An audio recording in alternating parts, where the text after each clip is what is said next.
Bonjour à tous et bienvenue sur le podcast de la sagesse d'Uranus. Je vous partage les énergies de la nouvelle lune en Verseau du mardi 17 février 2026. Cela se produira dans le ciel à 13h02 au 28e degré du signe du Verseau. Donc cette période est une éclipse solaire. Nous avons la lune, le soleil dans les derniers degrés du Verseau, dans un écart de 10 degrés avec le nœud nord en poisson. Donc on appelle ça une éclipse en Verseau de par le positionnement du soleil. Toutefois, on est vraiment dans la dynamique d'épuration et de terminer le cycle des axes des nœuds lunaires dans le Vierge Poisson. De quoi nous parle cette nouvelle lune? Alors déjà d'un besoin urgent de se reposer. C'est une éclipse, les énergies sont lourdes, on peut ressentir un épuisement, peut-être un relâchement ou un ralentissement par rapport à ce monde émotionnel qui est intense. Des choses qui ont pu se mettre en place ces dernières semaines et où là, il n'y a plus d'énergie. On a besoin de se recharger, de se renouveler. C'est aussi la démarche d'une éclipse de venir vraiment nous toucher sur le plan énergétique. Et donc, par rapport au positionnement des astres, on se retrouve en plus avec le 0 degré en termes d'ascendant du Cancer. Il y a à la fois un trigone très intéressant et soutenant dans la guérison sur le trigone d'eau, tout en étant sur une forme de rébellion et de réajustement concernant les énergies d'évolution, d'ouverture de nouveaux cycles du signe du Verseau. Donc de quoi nous parle cette nouvelle lune? Déjà d'erreurs de jugement. Lorsque nos émotions et nos désirs sont plus forts que la réalité,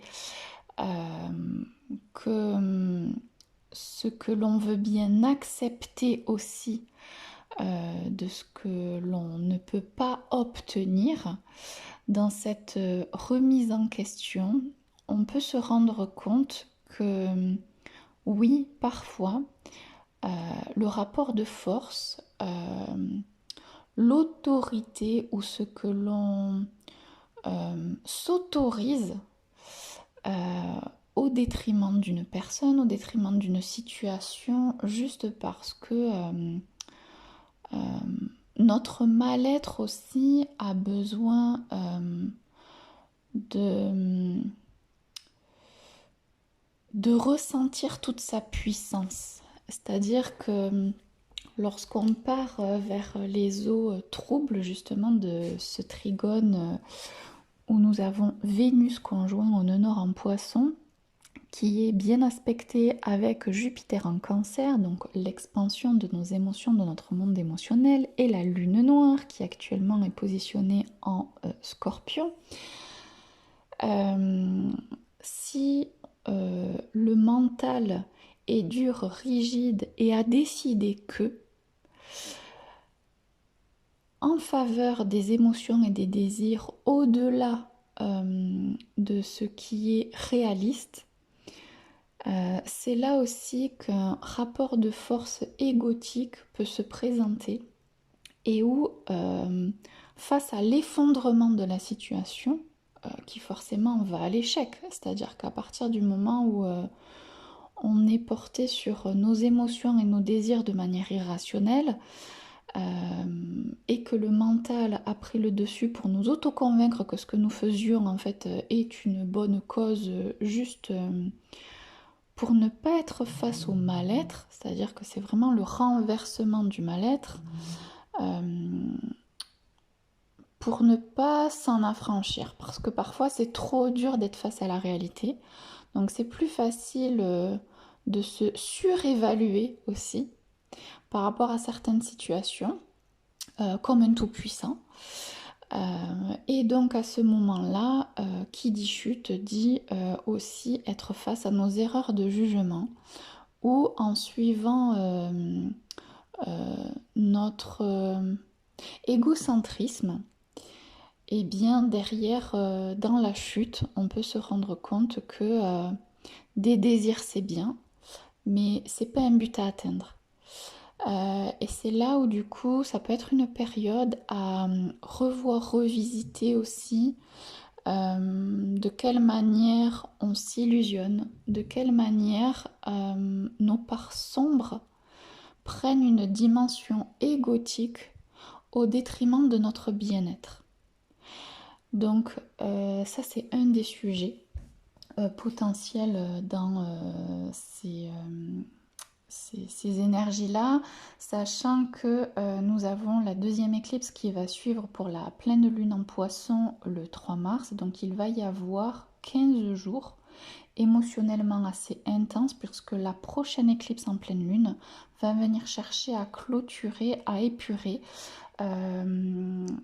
Il y a encore un peu de karma à nettoyer, de vie du passé ou des guérisons vraiment à aller approfondir. La mise en lumière aussi des étapes que l'on aurait pu du coup minimiser et se permettre d'aller au-dessus de l'étape pour aller à celle d'après. Et c'est à ce moment-là aussi que les désillusions débarquent. Donc j'ai parlé justement en fait de ce mécanisme lié aux étapes et au processus de guérison dans l'audio juste précédent où j'ai fait la mise au point des informations sur les éclipses, l'axe des nœuds lunaires. Voilà, ça peut être intéressant comme complément d'information. Pour poursuivre donc cette nouvelle lune dans les autres thématiques, elle nous parle de désorganisation, de troubles alimentaires, hormonaux. L'organisme peut se retrouver en difficulté justement dans ce qui se joue de l'axe poisson vierge. On est sur une transition qui nous met en difficulté parfois dans nos prises de conscience de ce qui est bon à faire pour soi. C'est-à-dire que la santé, la maladie, elle n'est pas là pour nous punir, elle est là pour nous montrer aussi ce que l'on doit faire pour soi, le soin à soi. Arrêter d'être dans la négligence. Donc là, en plus, on se retrouve en maison 4 pour le signe de la Vierge. Donc le foyer, son intériorité, notre corps, la matière personnelle, vraiment tout ce qui touche à l'intimité, au lien à la famille, la santé mentale aussi quelque part par rapport à certaines croyances, à certaines fidélités à lâcher, font que il peut y avoir là en ce moment une forme de maladie qui se présente à soi, à soigner, à guérir, pas pour comment dire, c'est pas là par hasard. C'est-à-dire que bon, une grippe, ça fait partie du quotidien. Là, quand on parle de troubles hormonaux, de troubles alimentaires, d'organismes en difficulté, on est vraiment en lien avec ce qui touche à notre fonctionnement. Donc il y a des choses qui ne peuvent plus continuer à fonctionner de cette manière, on le sait, j'arrête pas de vous le dire, on ne peut plus vivre comme avant, on ne peut plus penser, raisonner comme avant. Et c'est comme si là, les maladies qui se présentaient étaient en lien avec l'ancien système, l'ancien fonctionnement. Et donc là, en fait, c'est l'alerte qui dit regarde les conséquences de ton fonctionnement passé, de ce qui se joue, de ce que tu as vécu, de certains traumatismes encore à soigner, et qui font que si tu te penches sur ce sujet-là, enfin tu prends la main sur ta santé, tes responsabilités, pour pouvoir ensuite accompagner le système nerveux. Et donc là, dans tout ce qui va se développer d'ici cet été dans l'axe Vierge-Lion, va enfin prendre toute sa nouvelle puissance. C'est pour ça qu'il y a un lien avec l'épisode juste avant que j'ai réalisé. Parce que justement dans cette révélation à soi sur cette nouvelle lune sur le plan santé, c'est vraiment en fait la prise en considération essentielle, la priorité à avoir face à toutes les autres responsabilités. C'est-à-dire que on ne peut plus continuer à servir l'environnement dans lequel on se trouve si en amont nous-mêmes nous ne sommes pas en bonne santé. On ne peut pas servir notre foyer, notre famille si en amont on n'a pas résolu aussi nos soucis personnels. Si on veut changer de cycle, si on veut aller de l'avant, si on veut repartir à zéro du bon pied, on a encore des attachements et des soins de guérison à faire par rapport à la mémoire de notre corps, par rapport à ce qui reste de l'ancien système. Donc la maladie, quelque part, elle se présente comme la suite logique. C'est la conséquence. Je suis arrivée au fin fond de mes tripes. La maladie se présente et je suis disponible pour pouvoir résoudre ce corps qui souffre. Donc voilà pour ça. Donc vraiment ne minimisez pas vos compulsions alimentaires qui pourraient du coup chercher encore à vous rassurer, à être là pour vous montrer votre mal-être émotionnel. Si votre corps sur le plan hormonal, alors homme comme femme, moi-même en ce moment je suis en difficulté hormonale, je suis pas la seule, c'est un sujet là depuis 2-3 jours que je me retrouve à avoir avec les gens autour de moi. C'est inscrit sur la carte du ciel par rapport à l'analyse de notre astrologue, donc c'est très important du coup peut-être de refaire un bilan de santé, vous pencher sur la signification de vos troubles hormonaux, alimentaires et sur le lien avec l'organisme, là où vous êtes en difficulté, ce que ça signifie. Donc il y a le dictionnaire des maladies, il y a plein d'ouvrages. La médecine chinoise aussi peut donner énormément d'informations pour pouvoir en fait traiter de ces éléments-là. C'est assez intéressant aussi parce que le 17 février, ça tombe aussi le premier jour du Nouvel An chinois qui va se faire dans l'énergie du feu, du cheval.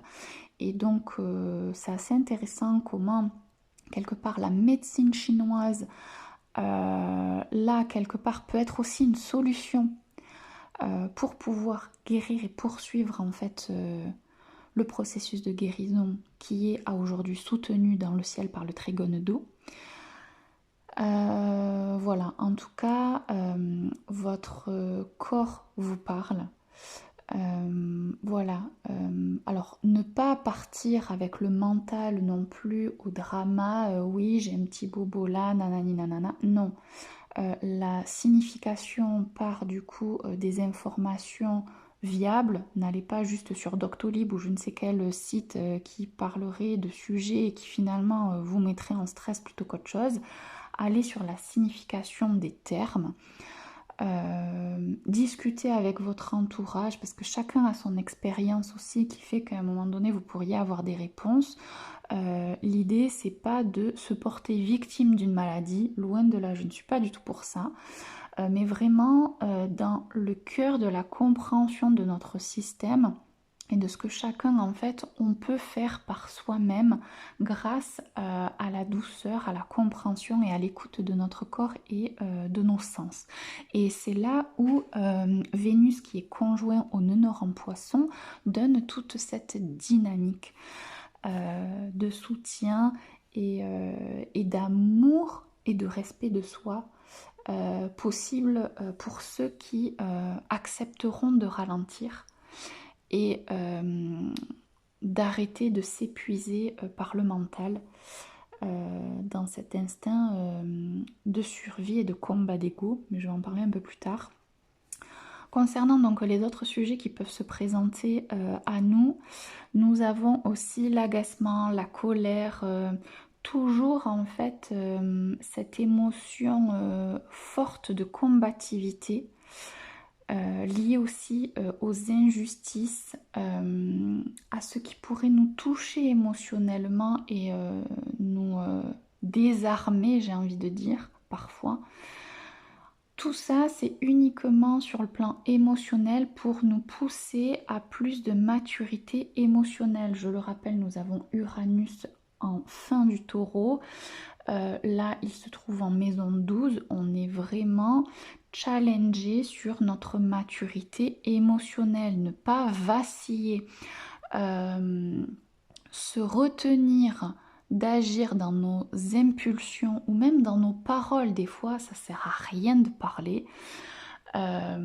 Juste ressentir, se positionner de manière fidèle à soi-même. C'est un peu comme un enfant qui fait une crise. D'ailleurs, j'en ai eu l'expérience du coup hier par rapport à une garde d'enfants ponctuelle. C'est vrai que parfois, l'enfant, lui, dans son absence de maturité en tant qu'enfant, il vient faire sa petite explosion d'émotions, sa petite négociation, son roulage par terre, son refus face au non, ses larmes de crocodile en mode négociation affective pour pouvoir obtenir en fait ce qu'il a décidé par désir, et où à un moment donné, juste expliquer que ce n'est pas possible et ensuite laisser l'enfant dans l'expression de son émotion, c'est-à-dire que franchement parfois ça sert à rien de mettre les enfants au coin, vous les laissez à leur petit délire, ou vous allez faire autre chose, l'enfant se rend compte que finalement il n'y a pas de théâtre possible, c'est-à-dire que parfois il vaut mieux se retirer de la scène pour pouvoir en fait laisser l'autre personne dans son émotion. Donc finalement c'est aussi laisser l'enfant à la fois s'exprimer mais en même temps lui laisser son propre espace d'expression sans sans s'énerver, sans y mettre une dimension personnelle non plus. Et donc à ce moment-là, l'enfant n'a plus l'attraction nécessaire pour pouvoir continuer le scénario.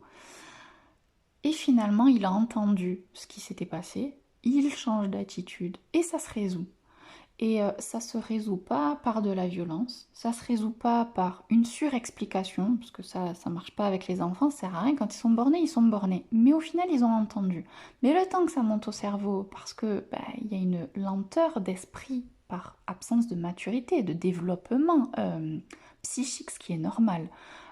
Chaque enfant, dans son évolution, est à un certain niveau de compréhension et on ne peut pas mettre les enfants au même niveau que nous. Déjà que des fois, il y a certains adultes, on se dit mais c'est pas possible, qui ne comprennent pas.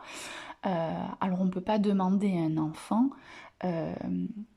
l'inatteignable en fait. Il faut aussi qu'on puisse, dans notre rôle de parent et d'accompagnant, là je parle de toute cette dimension-là, c'est très cancer et c'est très dans ce trigone d'eau aussi de prendre conscience aussi qu'à un moment donné, dans notre maturité en tant qu'adulte, dans cette évolution et dans la distinction sur les situations et sur l'espace que nous avons besoin de donner à notre monde émotionnel, et que les enfants nous poussent à voir autrement et à gérer autrement. Donc c'est une bonne expérience, formatrice clairement. En fait c'est notre puissance à rester solide et dans la douceur qui fait que l'enfant se sent dans une structure et s'apaise après de lui-même. Donc c'est vrai que pour ça, il peut y avoir vraiment des expériences de vie. Donc là, moi, je vous parle du lien adulte à enfant puisque c'est ma vie du quotidien. Mais vous pouvez très bien le dupliquer à n'importe quel aspect et situation. De quelle manière là, vous pouvez être aussi challengé sur le plan émotionnel. Ou à un moment donné, il est temps d'arrêter d'être vulgaire, de parler pour rien dire, de juste être à l'écoute et de faire preuve de sagesse plutôt que de combativité. Ressentir l'injustice, c'est une chose. Je ne peux pas à moi seule résoudre tous les problèmes du monde. Par contre, c'est pas en partant en guerre avec les gens en face de moi que je peux résoudre le problème. Donc ça, c'est important aussi de le comprendre. Et c'est aussi ce qui se présente, parce qu'on a quand même... Mars est plutôt en Verseau, donc c'est les acteurs de la guerre. Euh, Entre l'énergie du bélier, l'énergie du scorpion, le feu et l'eau, pris par le mental et dans cet enfermement psychique et dans un mode de pensée fermé, rigide, ça peut créer des petites bombes dans le conflit relationnel. Et ça n'apporte rien en fait. Et c'est là où on peut clairement être dans une erreur de jugement, se tromper d'action, se tromper de bataille. Donc voilà, attention, soyez vigilants aussi. Où est-ce que vous mettez votre énergie? L'énergie doit être au soin. Il ne doit pas être à la lutte. Maintenant, ressentir de l'injustice, de la colère, de l'agitation, de la frustration, enfin, c'est normal. Voilà, il y a rien de déconnant. Euh, on est quelque part sous tension et mis à l'épreuve, mais c'est pas pour agir dans l'instant présent. C'est vraiment à ressentir et à intégrer comme une information d'alerte pour ensuite se dire ok, quelle décision je prends, où est-ce que je vais.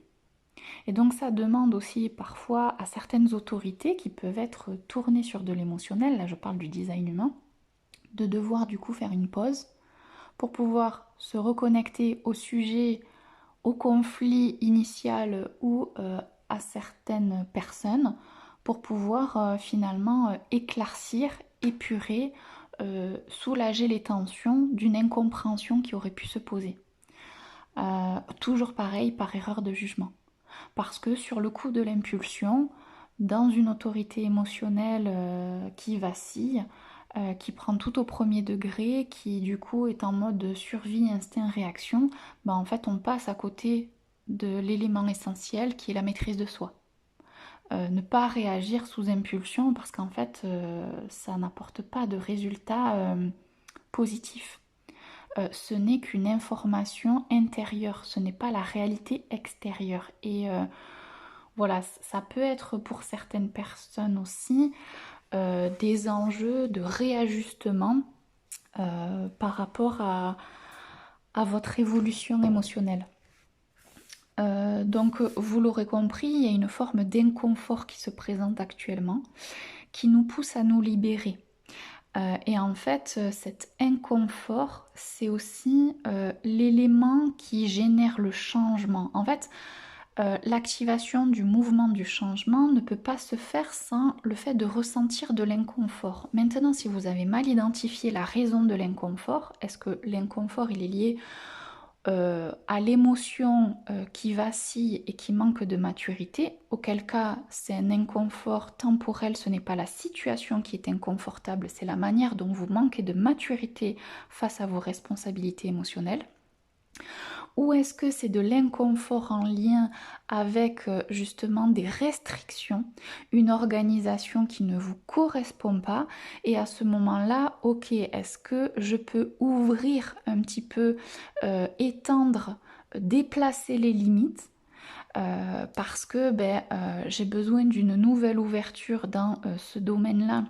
Par exemple, sur le plan professionnel, si on parle de ce milieu du ciel, est-ce que je peux ouvrir à quelque chose qui puisse faire évoluer la structure et me permettre du coup une liberté d'action sur une de mes missions professionnelles?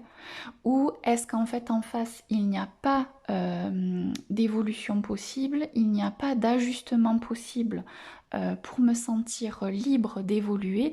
Et à ce moment-là, est-ce que du coup c'est un inconfort qui me pousse à changer ma structure au quotidien et à peut-être prendre une nouvelle décision sur le plan professionnel?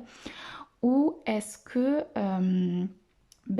j'en demande trop à cette profession, à ce domaine d'activité qui ne me nourrit pas assez, et je dois du coup m'ouvrir à une nouvelle activité personnelle pour trouver un équilibre, pour me nourrir par moi-même et ne pas attendre d'un contexte extérieur, donc par exemple d'une activité professionnelle, qui me nourrisse de tout. C'est-à-dire que ça me nourrit financièrement par un salaire, ça me nourrit au niveau de mon accomplissement professionnel par la nature de mon statut du travail. Voilà, il y a plusieurs dimensions, plusieurs nourritures possibles à travers la vie professionnelle. Maintenant, on ne peut pas tout attendre d'un statut professionnel. On ne peut pas tout attendre de notre patron. On ne peut pas tout attendre de nos clients. Voilà, j'espère que vous comprenez là ce dont je veux vous parler, et qu'à un moment donné, l'ouverture dans cet inconfort, c'est aussi une remise en question, mais de quelle manière je me nourris moi dans mon indépendance? Parce qu'en fait, clairement, le verso, c'est l'indépendance.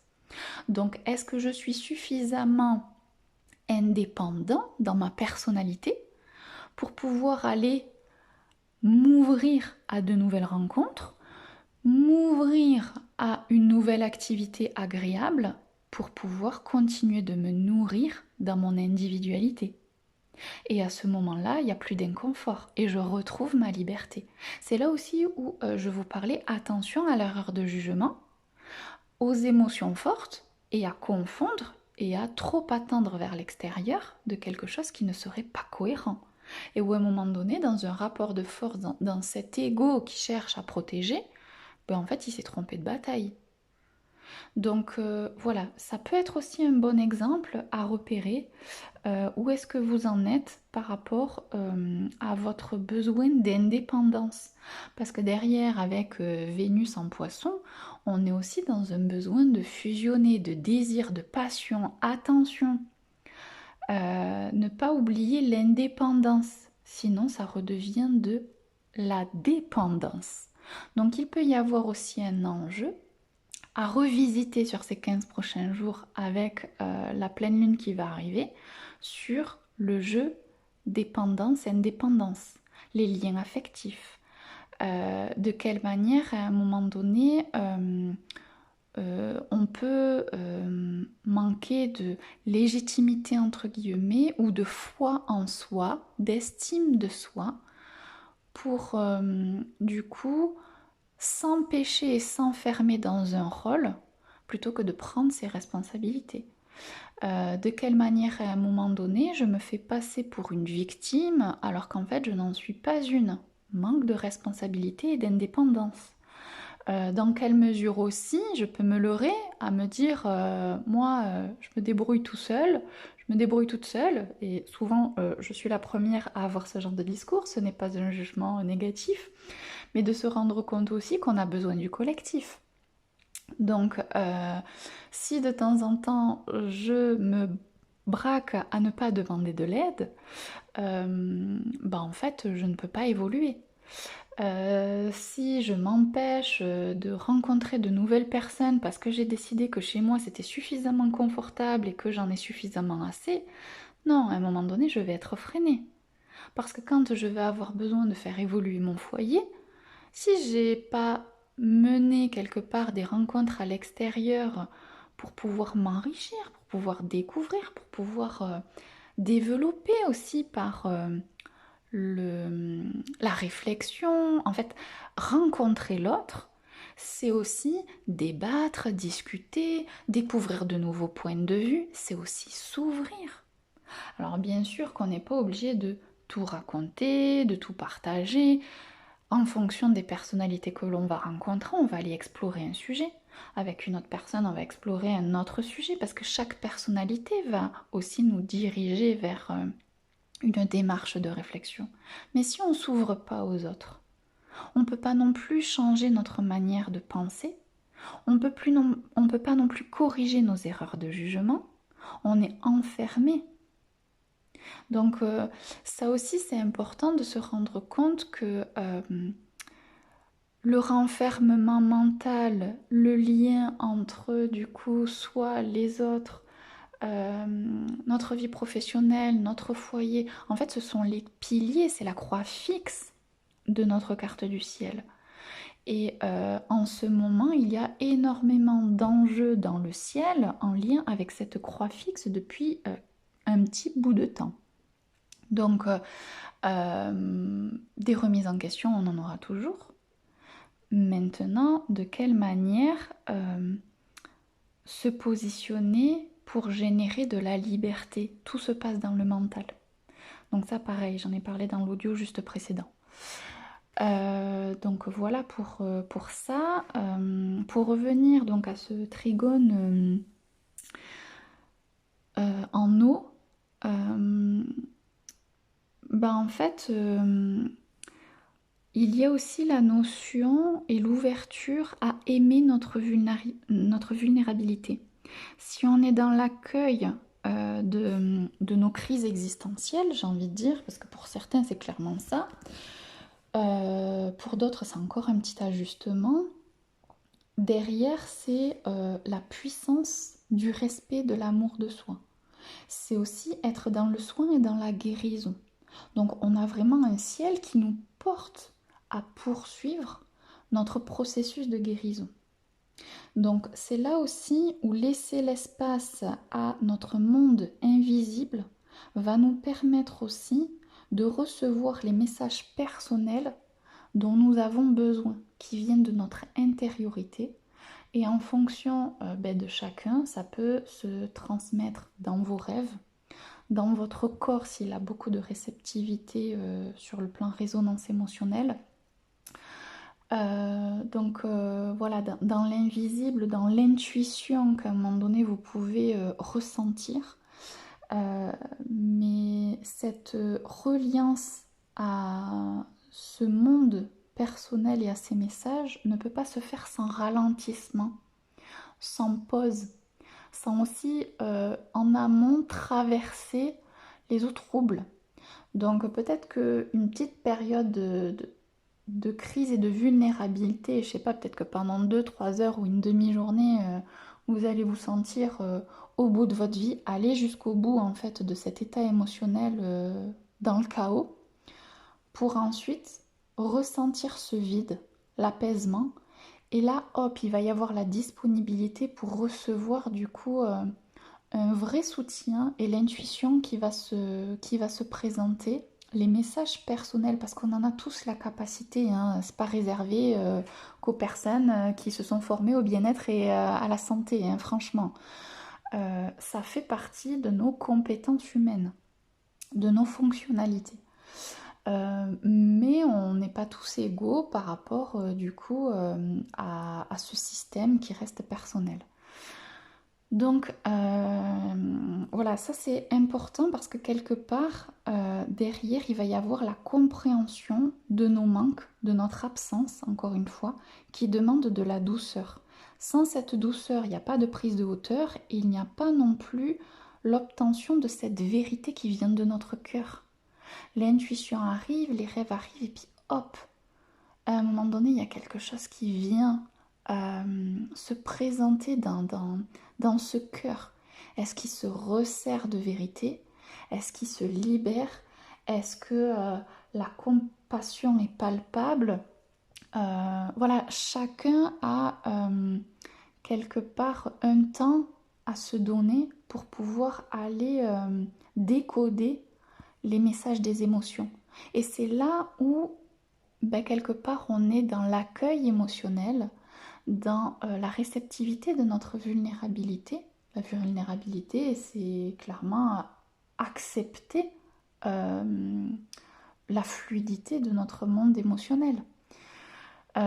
Si on la contient, si on la resserre, si on la censure, du coup ça va pas. Parce que dans notre constitution, c'est... on peut plus s'en passer. Mais bon, je vais pas revenir sur des anciens épisodes. Donc par rapport à ça, ça va permettre de créer de l'espace, ça va permettre de dissoudre la confusion. Et c'est là où du coup, cette Vénus, elle va se sentir épanouie. Et c'est là où quelque part, l'éclipse aussi va faire son travail énergétique. Euh, autre chose, donc là qui est plus en lien avec la fameuse conjonction de Neptune et de Saturne en Bélier. Donc, si vous suivez de l'astrologie, voilà, tout le monde en parle. Genre, c'est l'événement actuel dans le ciel. Donc, par rapport à ce que je peux vous transmettre, par rapport à cette vie concrète, c'est comme si on passait de l'espoir à agir pour faire exister nos aspirations. Donc pareil, si en amont vous avez traité votre difficulté à vous relier à vous-même, hop, derrière vous allez pouvoir agir, exister autrement, transformer votre attitude. Et donc là, après, toute l'évolution qu'il va y avoir dans l'énergie yang, qui se présente là à partir du coup du 17 avec l'éclipse, ce basculement du yin au yang qui démarre et qui se renforce donc avec cette conjonction au 0 degré du bélier, va permettre aussi de se positionner sur des combats qui ont du sens pour pouvoir en fait faire vivre nos rêves et nos aspirations. Ça, c'est un sens profond pour se sentir accompli et épanoui. Rien à voir avec le fait d'être dans l'agitation, où l'ego du coup se sent dans l'urgence, agit sous la peur et le manque, du coup il y a de l'épuisement, derrière en fait on perd de vue la clarté. Et à partir du moment où on n'a plus la clarté, où on est dans l'agitation, quelque part on génère un combat qui n'a plus de sens. Or, il est temps maintenant que l'on donne du sens à notre vie. Et c'est là où, quelque part, on en puise la leçon du cycle de l'axe des nœuds Vierge-Poisson. Et aussi, on est encore en lutte et en résistance face au lien à la vie, à la fluidité, à donner du sens à sa vie. Automatiquement, voilà, on revient sur le fait de se sentir mal à l'aise, de faire des confusions. Et donc en fait l'égarement se fait très vite par rapport au fait qu'on ait envie de se protéger. C'est là où les désirs bafouent un peu la direction des responsabilités et des choses plus saines envers soi-même et au contact des autres. Parce que l'envie de se protéger quelque part, directement, ça nous mène à l'échec et à l'erreur de combat. Ne pas confondre du coup la résistance au changement et au besoin de se protéger à tout prix dans ce nœud sud en Vierge en maison 4, actuellement positionné dans le ciel pour cette nouvelle lune en Verseau, avec du coup vraiment une démarche à lâcher le contrôle pour pouvoir sortir de nos erreurs de jugement et du coup être plus juste dans nos situations, générer du soin, de la santé, de la guérison. C'est tout ce que le nœud sud en fait a besoin pour se réparer.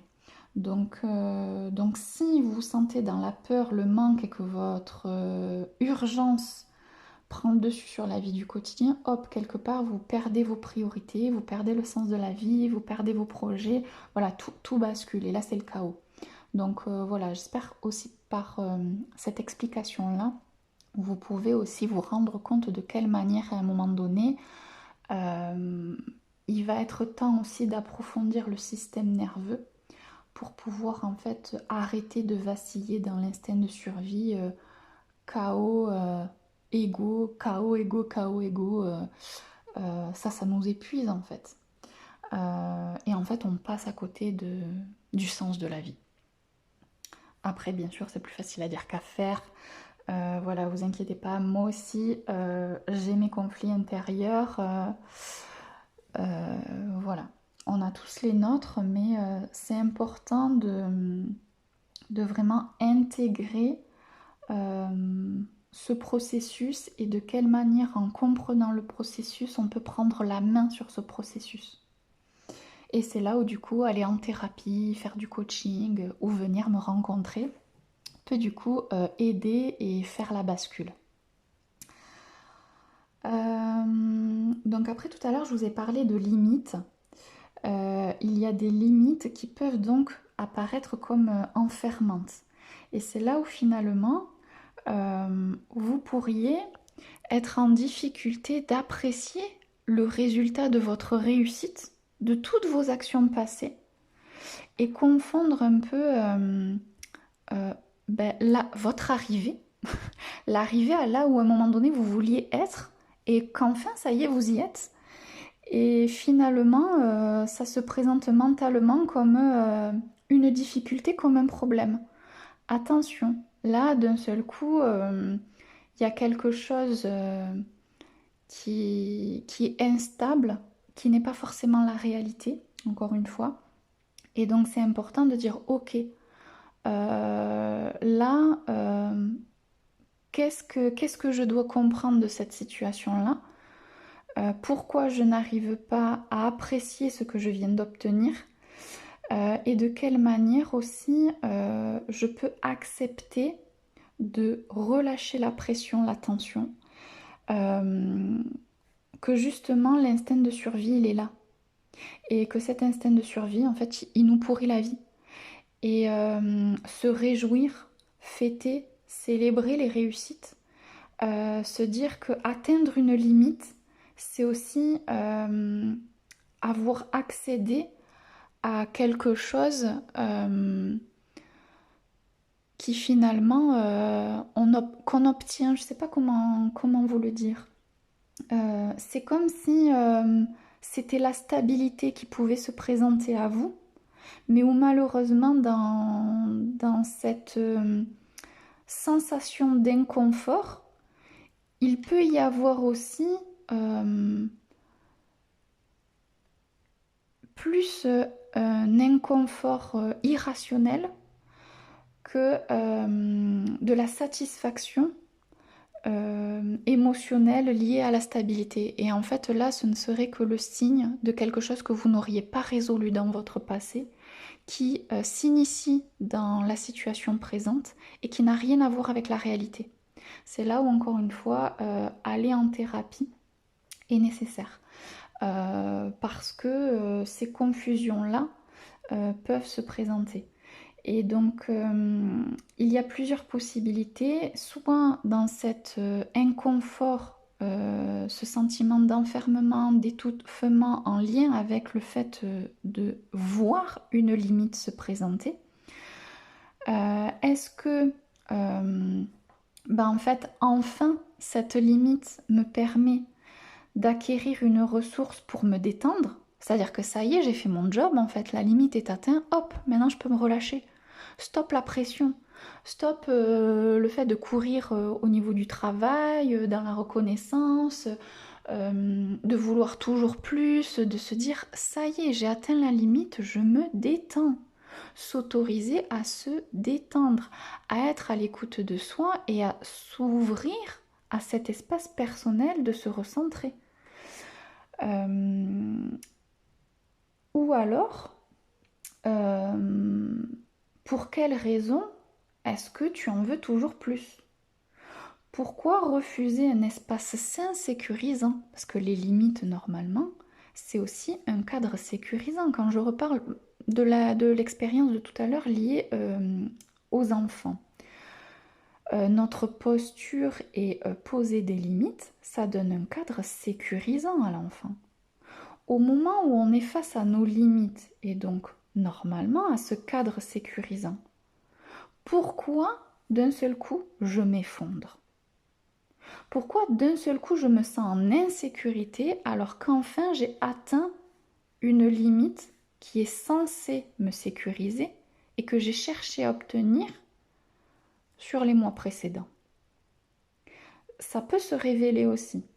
Et à ce moment-là, ce sont les attachements obsolètes et l'instinct de survie qui se présentent. On en revient toujours pareil au fait de chercher à détruire ce système nerveux qui est obsolète, qu'il faut modifier, transformer.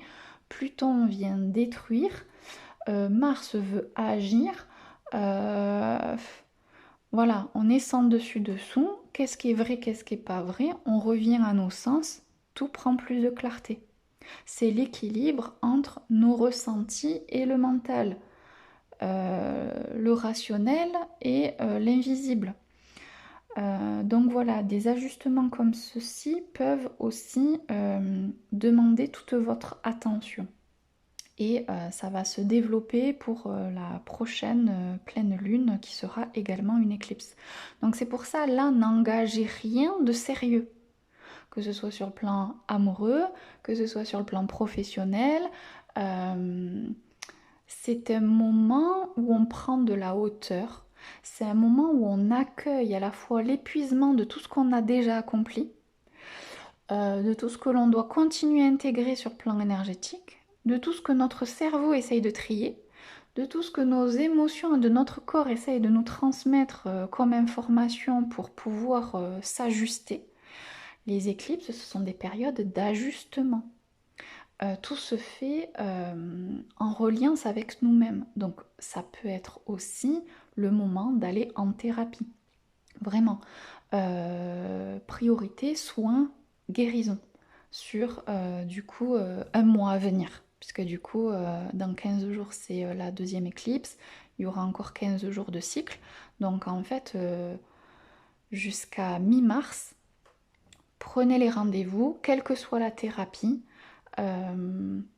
Allez discuter, allez éclaircir, allez vous rendre plus solide sur le plan émotionnel. Voilà, discuter pour pouvoir en fait vous repositionner. Réajustement, repositionnement. Ne prenez rien au premier degré, vraiment pas. C'est pas le moment. Autant les jours précédents, oui, basculement, action, réaction, ouais, la semaine dernière encore, c'était ce qu'il fallait faire. Là, éclipse, chut, on se pose, on s'arrête, on prend du recul, chut. Vraiment une énergie différente. Si vous forcez par l'action, ça va faire mal. Parce que du coup, encore une fois, erreur de jugement, vous n'allez pas agir de la bonne manière dans le sens où vous pourriez vous tromper de combat. Et à ce moment-là, c'est la claque derrière. Ce serait bête de perdre ce que vous venez d'obtenir. Et finalement, de devoir de nouveau recommencer.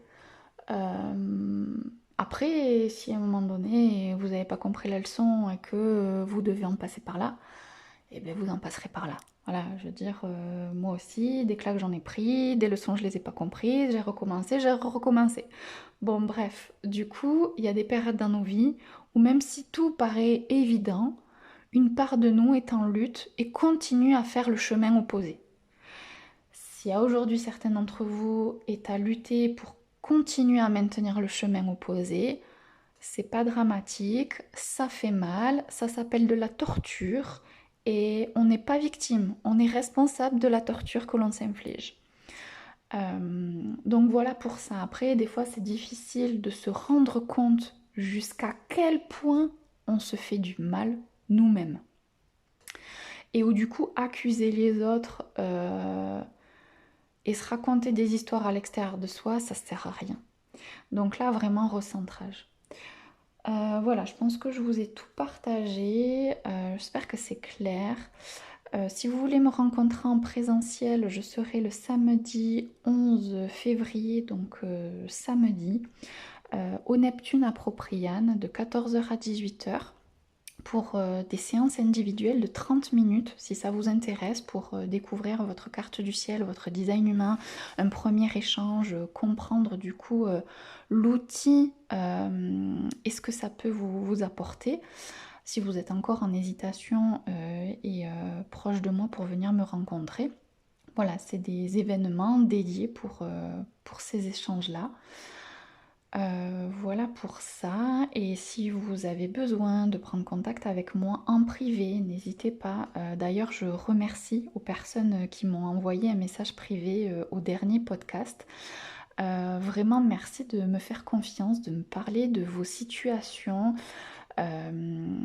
Voilà, franchement, c'est très enrichissant et ça fait du bien aussi de me rendre compte à quel point parfois, malheureusement, même si les sujets sont durs, ils sont justes et qui vous font écho et que vous vous sentez soutenu à travers ce que je partage. Donc, euh, donc voilà, ça fait du bien ces échanges et j'adore la communication, c'est mon dada. Donc n'hésitez pas, voilà, je suis accessible, je réponds aux messages. Profitez-en. Sur ce, je vous souhaite du courage, du repos, de la clairvoyance et à bientôt pour un prochain épisode.